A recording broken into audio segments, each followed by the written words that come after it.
Biomechanics has brought us many things, one of which is the studies of the human body necessary in order to develop higher level prosthetics. Prosthetics can be used for amputees or for people who are born missing limbs. A lot of these amputees that they service are from foreign wars. However, they can also be used for example, hiking and climbing incidents, or the incident in Boston, even. In order to develop better prosthetics, biomechanists must first study and understand the human body. This will allow them to create a device which better emulates the actions of the human body, allowing all of their patients to receive full range of motion.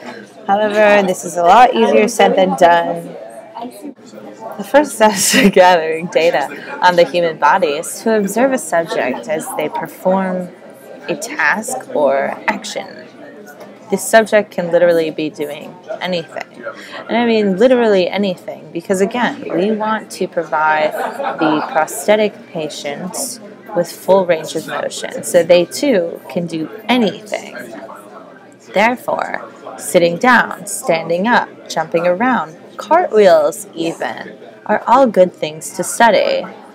In this video, I will be studying my friend Anna as she jumps off of a chair. If you're like me and can't afford a force plate, you can use this average bathroom scale. It's a running scale, so it will peak as she jumps off. Here I am observing the number that the scale peaks to while she jumps. Additionally, this can only offer you info in the Y direction, but we can estimate the values in the X direction from other data. Now open Logger Pro. Import your video. Fast forward in the video to the segment in question. Set your scale. My scale was a length 0.5 meters. Take points about the toe. Then take points about the ankle. Now draw a picture of your free body diagram. This is just of the foot. Include your points that Logger Pro has created for you. Find your lengths x and y. Then use the Pythagorean theorem to solve for length z. This is the length of your foot. Anna's foot is 0.538 meters. For these calculations, there are many sources of potential error. Number one, of course, is human error. What if I did my calculations wrong? Number two, did I place my point markers in the incorrect location? This can give data that is both too large and too small. Number three is setting your scale. I set my scale for 0.5 meters, but perhaps I was a little off in my scale length.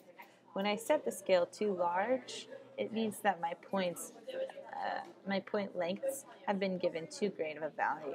So this means even if I set my points correctly on the ankle and the toe, it'll still give me a z value that's too large. I suspect this to be my initial error, which has given Anna a length of 0.5 meters for her foot. Obviously, gross overestimate. But it's okay, we can continue. Now we go to our anthropometric tables in the book by David A. Winter. In this 1990 edition, you can find this on page 56 and 57. If you look here, you can see the foot in this column here.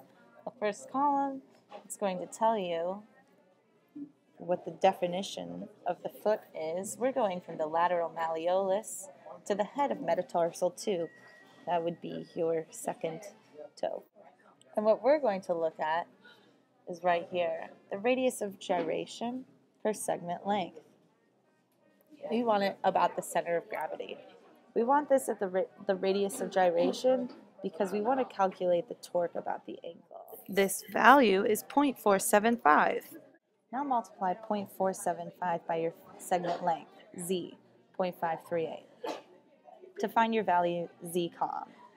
That means from the ankle to z-com, this length is 0.255.